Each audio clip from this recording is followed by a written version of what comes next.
할렐루야. 11월 9일 그날 예배 그리스도를 날마다 누리는 시간 되기 원합니다. 오늘 말씀 보겠습니다.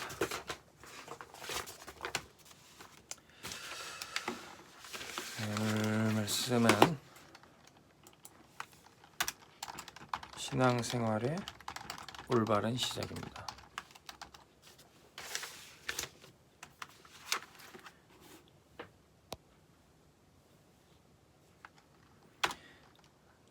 우리가 왜 믿음을 갖고 살아야 됩니까? 신앙생활은 어떻게 시작해야 되는 걸까요? 오늘 말씀 제목은 창세기 3장 15절.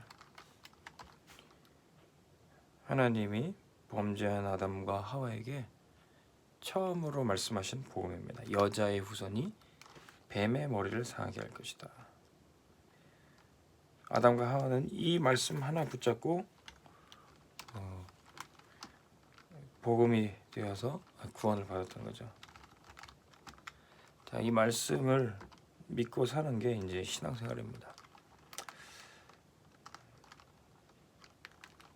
그래서 어떻게 믿음 생활을 해야 되는가? 어떻게 믿음으로 사는가?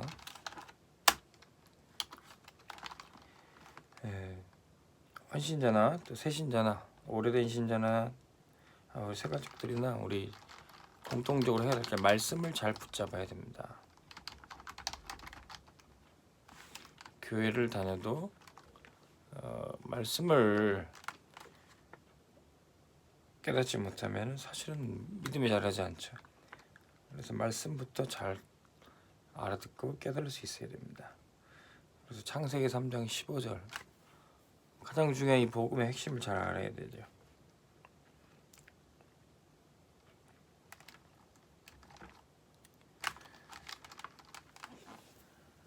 그리고 그 말씀이 이제 답이 되는 것이죠. 우리 새가족들이 가끔은 이제 믿음 생활 어떻게 해야 되는지 물어볼 수 있죠. 지난번에 어떤 새가족분이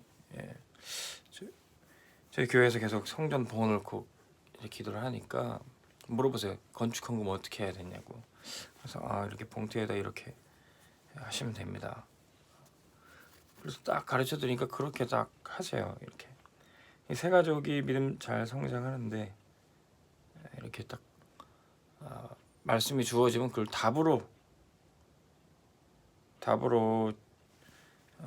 받을 수 있는 것이 참 중요하죠.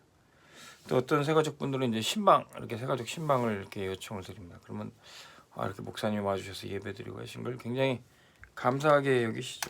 근데 어떤 분들은 왜 우리 집에 오냐고 또 그거를 또 뭐 좋아하지 않거나 좀 이해하지 못하는 경우도 있는데 왜 믿음으로 살아야 되는가? 말씀이 주어지고 그게 답이 되고 또 답으로 주어진 것이 그게 감사가 될 때 사실 믿음이 잘 자랄 수가 있습니다.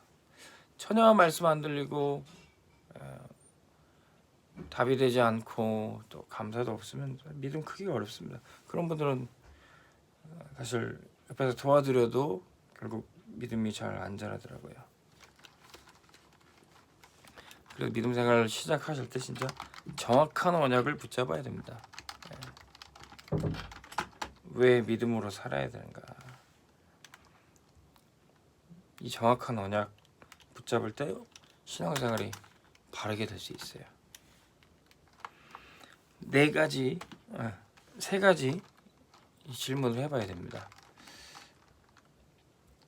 이제 구원받은 나는 어느 쪽에 서 있는가? 어떤 대열에 서 있는가? 예수를 믿었다, 믿음 생활을 한다. 내가 어디에 있는지 나의 현 위치를 알아야 됩니다. 사도 바울은 로마서 8장 1절에서 2절에 이렇게 말씀하고 있어요. 그러므로 이제 그리스도 예수 안에 있는 자에게는 결코 정죄함이 없나니 이는 죄와 사망의 법에서 생명의 성령의 법이 너를 해방하였습니다. 전에 하나님을 알지 못했던 죄와 사망의 법이 있었어요. 죄 가운데 살고 결국 죽을 수밖에 없는, 이 안에서 때로는 상처도 받고 원망도 하고 불평도 하고 외롭기도 하고 슬프기도 하고 많은 문제 속에 있었어요. 그러다 결국 죽는 겁니다. 근데 예수를 믿었다. 우리가 서 있는 위치가 달라지는 거예요. 이제는 죄와 사망의 법에서 해방되어서 생명의 성령의 법으로 옮겨진 겁니다. 어제까지 북한 공산당의 법에 살았더라도 오늘 대한민국의 자유, 평화의 법 가운데 살면 되는 거예요. 그러면 해방이에요. 어떻게 해방됐다는 거예요? 그러므로 이제 그리스도 예수 안에 있는 자에게는 결코 정죄함이 없다는 거예요. 반드시 해방된다는 겁니다.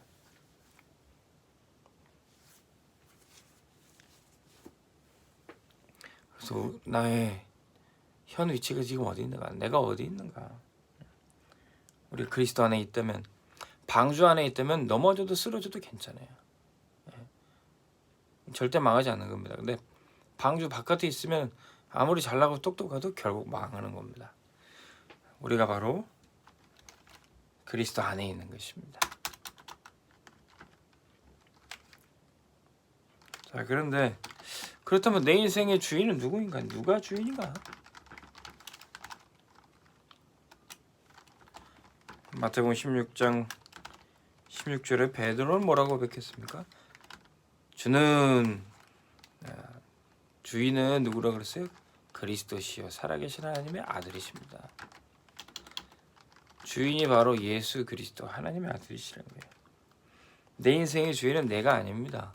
내가 마음대로 할 수가 없어요. 내 인생의 주인은 예수 그리스도십니다. 창세기 3장 5절에 사단이 뱀이 하와에게 와서 네가 선악과를 먹으면 네가 하나님같이 될 것이다.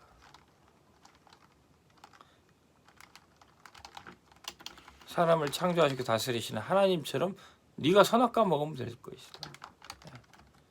사람들이 여기에 속아서, 사단에게 속아서 내가 하나님같이 되고 내가 내 인생의 주인인 거냐 착각을 하게 되는 거예요. 그래서 나 중심, 물질 중심, 성공 중심으로 살다가 결국 망하는 겁니다. 알고 봤더니 내가 주인이 아니라 네가 하나님같이 될 거다, 네가 주인이다 속였던 그 사단의 노예가 되는 거예요. 사단의 종노릇 하다가 결국 죽는 겁니다. 우리가 믿음 생활을 하기 전에는 다 이와 같았지만 예수를 믿고 나서 어떻게 됐어요? 신앙생활을 시작하고 어떻게 됐어요? 나의 주님은 그리스도시요 살아계신 하나님의 아들이십니다. 이게 고백일 뿐만 아니라 예수님이 나의 주인이 되고 나는 순종하고 복종하는데 그게 누려지는 거예요.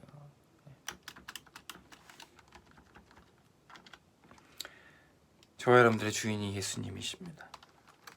그렇다면 이제 우리 어떻게 됩니까? 예수님의 말씀을 따라가야 돼요. 주인이라고 말만 해놓고 내 뜻대로 내 생각대로 가면 어떻게 신앙생활 할 수 있겠습니까?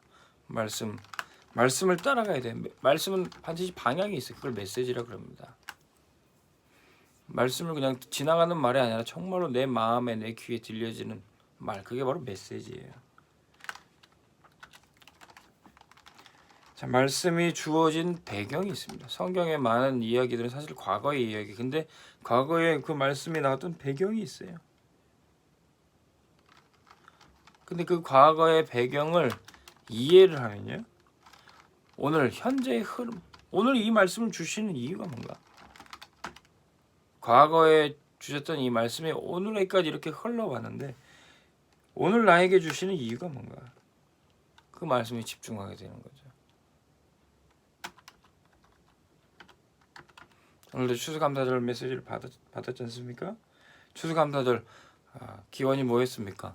이스라엘 백성들이 세절 지키며 유월절, 오순절, 수장절을 지키는데 특별히 수장절, 천국 배경을 누리며 추수해서 창고에 저장하는 그 절기를 통해서 우리가 추수감사절의 기원이죠.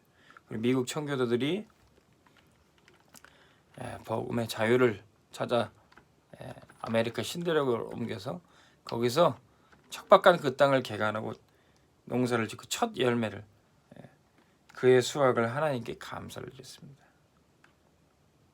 과거에 있었던 그 하나님의 역사가 지금 오늘 우리가 추수감사절 예배를 드리면서 그 말씀이 어떻게 흘러옵니까?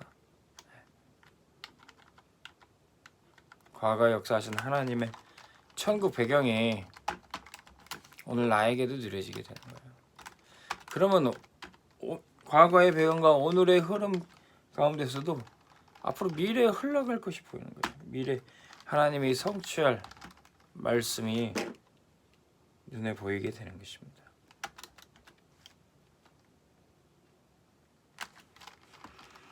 자, 그래서 신앙생활은 이 세 가지를 하는 겁니다. 내가 어디 있는가, 그리고 내 인생의 주인이 누구인가, 예수님이 주인이라면 나는 말씀을 어떻게 따라갈 것인가, 그 배경과 흐름과 미래를 바라보며 따라가게 되는 것입니다. 그럼 그때부터 신앙생활은 회복되는 것이 있습니다. 우리 세 가족들은 처음 회복해야 되고, 오래된 신자도 신앙생활의 올바른 시작을 다시 할 수 있어요. 그러면 회복되는 겁니다. 회복되는 거 세 가지 뭡니까? 첫 번째, 신앙생활의 근본이 회복돼요. 그리고 두 번째는 신앙생활의 기본이 회복이 돼요. 세 번째는 신앙생활의 기초가 회복이 돼요. 이 세 가지 단어가 비슷한 것 같지만 조금씩 의미가 좀 다르죠. 첫 번째, 근본이란 건 뭡니까? 근본, 신앙생활의 영적 상태를 말해요. 우리 오래 믿었다, 잘 믿었다, 그게 중요한 게 아니라 지금 내가 나의 영적 상태가 어떤가. 내가 어떤 응답을 받는 것보다 내가 지금 나의 영적 상태, 내가 지금 하나님과 함께 하는 것을 누리고 있는가, 아니면 불신앙 속에 있는가, 이게 중요한 거죠. 오랫동안 믿음 생활에서도 영적 상태가 완전히 무너져 있다면 응답도 받을 수 없을 뿐더러 잘못된 신앙 속에 있는 것이죠. 시냇가에 심기운 나무처럼 우리가 하나님과 함께 할 때, 말씀 속에 자랄 때 우리는 반드시 열매 맺게 되어 있는 것입니다. 두 번째, 신앙생활의 기본이 회복이 돼요. 기본은 저 사람이 기본이 됐다, 기본이 안 됐다, 이런 얘기가 뭡니까? 어떤 자세를 말하는 거죠. 신앙의 자세. 어떤 분은 세 가족인데도 참 이렇게 신앙의 자세가 돼 있으세요. 아까도 말씀드렸지만 어떻게 예배 드려야 되는지 묻고 그대로 또 가르쳐 드리면 그대로 하고, 헌금을 어떻게 해야 되는지, 기도를 어떻게 해야 되는지 물으시고 그걸 답으로 여기고 또 가르쳐 드리면 감사하고, 참 신앙의 자세가 돼 있어요. 근데 어떤 분들은 믿음 생활을 오래 막 10년 20년 했는데도, 심지어 중직자인데도 어떻게 저분이 중직자가 됐을까, 정말로 의아할 정도로 신앙의 기본 자세가 안 되신 분들 많아요. 대표 기도를 맡겨도 교회도 안 나타나죠. 어떻게 저분이 저렇게 중직자가 되고 어떻게 기도 순서를 맡겼는데 저러실 수 있을까요? 가끔은 정말 깜짝 놀랄 때가 많이 있습니다. 진짜 중직자를 세울 때 전혀 훈련을 안 받으셨던가, 아니면 좀 믿음 생활을 하면서 영적 상태가 안 좋으셔서 그런가, 둘 중에 하나겠죠. 신앙의 올바른 시작 다시 회복해야 됩니다. 또 세 번째, 기초를 회복해야 돼요. 기초. 학생들이 공부를 할 때도 기초가 안 돼 있으면 아예 어려운 거 심화 학습을 할 수가 없어요. 아예 기초 메시지도 없는데 어떻게 훈련 메시지, 캠프 메시지가 어떻게 들릴 수 있습니까? 기초적인 구원의 길, 복음도 모르는데 어떻게 전도하라는 메시지, 캠프하라는 메시지, 지교회라는 메시지를 받을 수 있겠어요? 기초가 돼 있습니다. 기초가 돼 있으면 계속 집중할 수도 있고 능력이 향상되는 겁니다. 알파벳도 모르면 영어를 배울 수가 없어요. 구구단도 모르면 방정식을 풀 수가 없습니다. 신앙의 기초가 안 되니까 사실은 많은 응답을 못 받는 거죠. 그런데 이 근본과 기본과 기초가 진짜 말씀을 잘 붙잡고 올바른 시작할 때 신앙생활 제대로 시작할 수가 있습니다. 말씀을 주셨을 때 이게 내게 주신 답이구나. 그 답 가지고 우리가 감사할 수 있어야 돼요. 누가 나에게 정말로 말씀을 주시겠습니까? 하나님이, 또 하나님 보내신 주의 종들 통해서 말씀을 주시는 거예요. 자, 이번 주 감사주일 주간으로 지킬 때 정말로 여러분들에게 말씀이 들려지는 것이 답이 되고 감사가 되기를 주의 이름으로 축원합니다. 감사 중에 감사가 뭡니까? 내가 하나님 은혜 가운데 살고 나의 영적 상태가 충만하고, 그것만큼 감사한 일이 없어요. 그리스도를 날마다 누린 예배 통해서 여러분들이 올바른 믿음 생활을 시작하시고 감사를 누리기를 주의 이름으로 축원합니다. 기도하겠습니다. 하나님 아버지, 감사를 드립니다. 말씀을 잘 붙잡고 신앙생활을 올바르게 시작하게 하여 주옵소서. 우리를 죄와 사망의 법에서 생명의 성령의 법으로 해방하신 주님을 찬양합니다. 나의 주님이 그리스도시여, 주의 말씀의 배경과 흐름과 미래를 바라보며 따라가게 하여 주옵소서. 한 주간도 말씀 붙잡고 승리하고 감사가 회복되게 하여 주옵소서. 예수 그리스도의 이름으로 기도합니다. 아멘. 한 주도 감사하시기 바랍니다.